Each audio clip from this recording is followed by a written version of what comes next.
어제 이어서 나를 구원하소서를 중심으로 하나님의 시간표와 내 시간표가 다르다 세 번째로 내일 일은 모르지만 오늘 일은 안다는 제목으로 말씀을 전하겠습니다.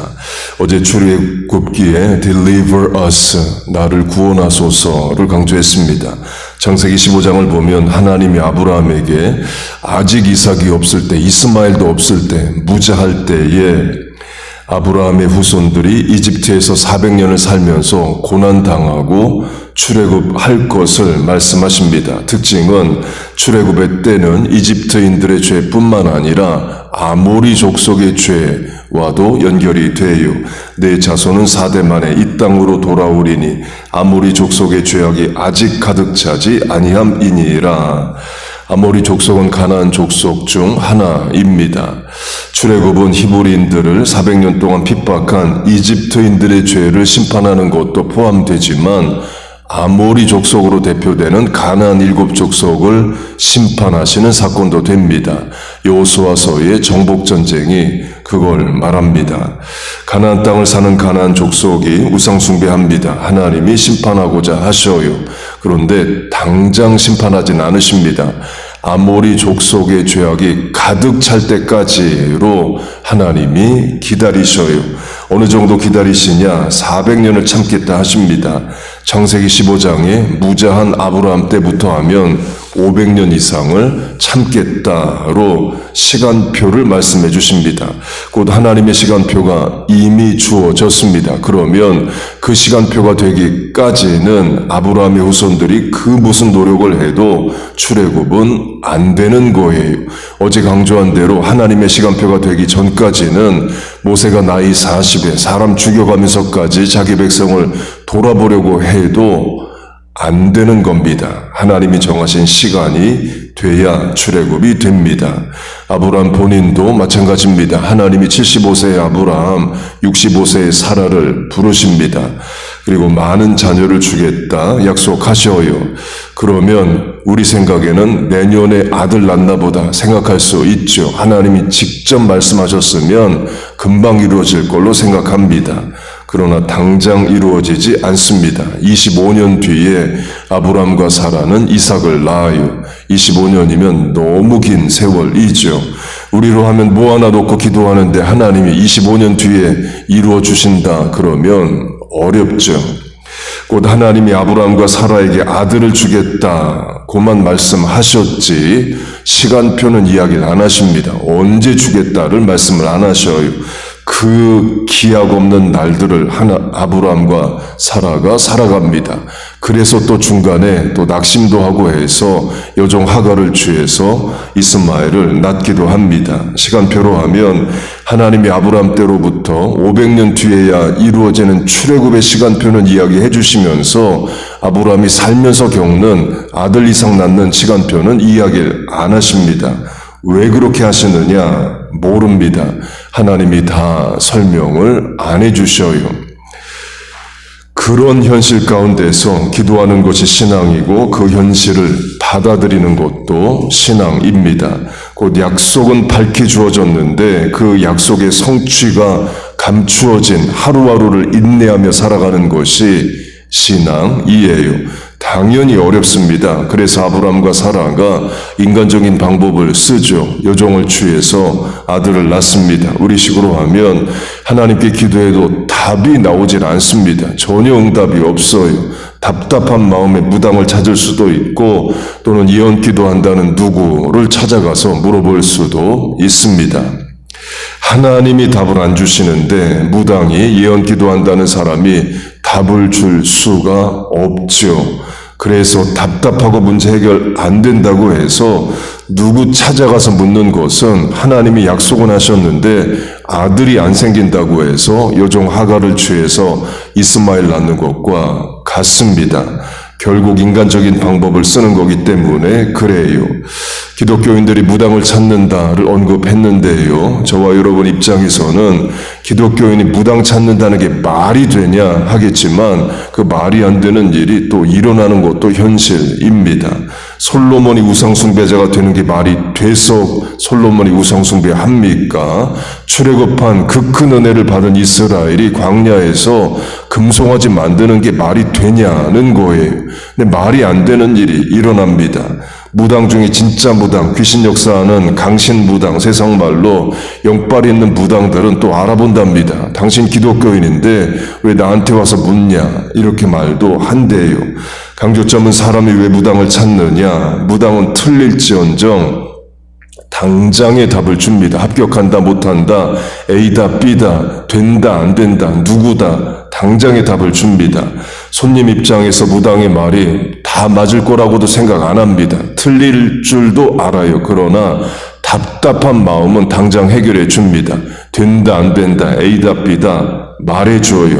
하나님이 빨리빨리 응답하지 않으시고 해결 안 하시는데 무당은 당장의 답을 줍니다. 그걸 사람들이 의지하는 것도 현실이에요. 그런 현실 가운데서도 우리는 그런 인간적 방법, 세상 찾지 않고 끝까지 하나님을 신뢰하며 인내하는 것이 신앙이에요. 본문의 저자도 그걸 하는 겁니다. 본문에서 나를 구원하소서를 간구합니다. 이 말은 긴박성, urgency를 말하죠. 나중에 구원해 주소서 그런 뜻이 아닙니다. 당장 오늘의 문제를 해결해 달라는 안타까운 마음으로 기도하는 거예요. 그러면 하나님의 구원이 본문 94절에서 이루어지느냐? 본문 뒤 176절이 갈 때까지 안 이루어집니다. 마지막 176절도 내가 방황한다로 아직 문제 해결이 안 됩니다. 곧 길게 오래 기도하는데도 기도가 끝나는데도 문제 해결이 안 되는 시편을 우리에게 성경은 말해줍니다. 뭘 말하느냐? 우리도 그럴 수 있다는 거죠.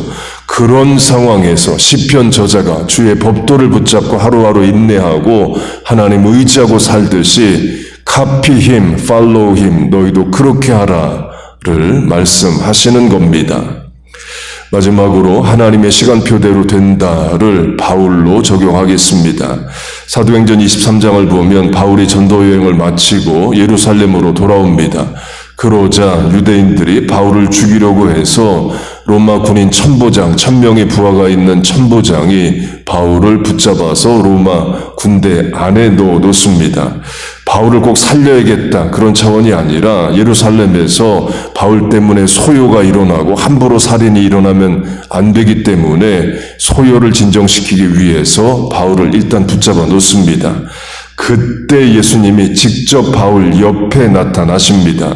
다메섹 도상에서는 빛과 음성으로 나타나셨다면 로마 군대 안에 붙잡혀 있는 바울에게는 눈앞에 보이게 가시적으로 직접 나타나셔요. 그날 밤에 주께서 바울 곁에 서서 이르시되 가청적 가시적으로 보이게 들리게 다 나타나십니다. 다메섹 도상에서는 음성만으로 나타나셨다면 이제 눈에 보이게 직접 나타나셨다는 것은 urgency, 긴박성을 생각할 수 있죠. 우리식으로 하면 전화로 연락해도 되는데 직접 찾아와서 뭘 말한다면 이거 정말 급한 일인가 보다 생각할 수 있습니다. 그렇게 예수님 직접 나타나십니다. 로마에 가서 나를 증거하라 하셔요. 이것도 긴박성의 의미가 있죠. 로마에 가서 전도하는 일이 얼마나 급한 일이면 예수님이 직접 나타나실까 생각할 수 있습니다. 우리가 볼 때 바울은 금방 로마로 가겠구나 할 수 있습니다. 그런데 시간표가 다릅니다. 금방 못 갑니다. 예수님 직접 나타나셔서 로마로 가라 하셨음에도 2년 동안 진행이 안 됩니다. 예루살렘은 벗어났지만 가이사랴 곧 이스라엘 국경성에 있는 로마 군대 안에 바울은 2년 동안 있습니다. 이때 2 years가 지난 후에로 바울은 이스라엘을 벗어나질 못해요. 이해가 안 되죠. 예수님 직접 나타나셔서 지명까지 말씀하시면서 로마로 가라 하셨으면 당장 뭐가 돼야 될 것 같은데 도리어 2년 동안 꼼짝을 못합니다. 우리식으로 하면 하나님이 청년이든 장년이든 목사에게 선교사로 가라 명하셨습니다. 장소도 정확히 찍어서 알려주셔요. 그러면 얼마나 급하면 하나님이 내게 직접 나타나셔서 선교사로 가라 하실까 생각할 수 있죠. 당장 집 팔고 직장 그만두고 정리해서 선교지 갈 준비할 겁니다. 그런데 2년 동안 아무 일이 진행이 안 된다면 얼마나 어렵겠어요. 주변에 있는 사람 가족들도 이렇게 말하겠죠. 하나님이 직접 말씀하신 거 맞아? 잘못 들은 거 아니야? 얼마든지 그럴 수 있죠. 그런 2년을 견디는 게 믿음입니다. 다시 아브라함으로 하면 분명 아들을 주겠다 하셨는데 아들이 25년 동안 생기지 않는 그런 하루하루를 살아가는 게 신앙입니다. 당연히 어렵습니다. 그러니까 아브라함은 인내 못하고 여종을 취해서 하갈을 낳기도 합니다.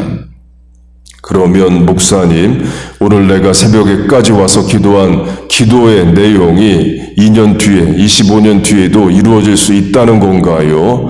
Yes and No입니다. 하나님의 시간표를 모르기 때문에 그래요. 또 알려주질 않으십니다. 그럼 뭐가 답이냐? 복음성가가 답이에요. 내일 일은 난 몰라요. 하루하루 살아요. I don't know about tomorrow. I just live from day to day가 답입니다. 오늘을 인내하고 소망하고 기도하며 사는 겁니다. 그런데 부사구를 붙여서 살아가는 겁니다. With prayer, 기도하며, with patience, endurance, 인내하며, with hope, 소망하며 살아가는 거예요. 내일 일은 난 몰라요. 그래서 부사구 붙여서 기도하며, 인내하며, 소망하며, 하루하루 살아요. I don't know about tomorrow. I just live from day to day. 부사구 붙여서 with prayer, patience and hope 인 겁니다. 당연히 어렵고 힘들고 눈물 나죠. 본문의 저자도 마찬가지입니다. 본문 뒤를 보면 내 눈물이 시냇물처럼 흐른다 말합니다. 그런 하루하루를 오늘도 살아가는 거예요. 그러면서 동시에 어제 강조한 대로 단번에 한 번에 하나님이 다 해결하시는 그날을 소망하면서 또 살아가는 겁니다.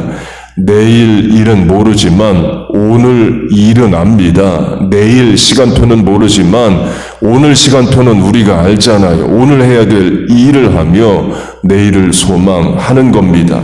오늘을 기도하고 소망하며 인내하고 내일을 살아가 소망하는 거예요. 그 어려운 일을 믿음으로 해내시기를 바랍니다. 반드시 하나님 역사하시고 응답하여 주시기를 주의 이름으로 축복하고 축원합니다. 아멘. 기도하겠습니다. 하나님 아버지, 오늘이란 현실을 살아갑니다. 하나님 의지하고 소망하고 인내합니다. 새벽에 기도합니다. 그런 우리를 불쌍히 여기시고 속히 응답하시고 다 해결되는 은혜 역사 허락하여 주시옵소서. 내 힘과 내 의지로 오늘 감당 못하오니 하나님 믿음도 인내도 소망도 판단도 실천도 다 붙잡아 인도하여 주옵소서. 오늘 이렇게 기도하고 나가 살아가는 시간 공간에 하나님 동행하시고 우리를 도와 주옵소서. 이 아침에 간구에 하나님 응답하실 줄로 믿습니다. 예수님의 이름으로 기도하옵나이다. 아멘.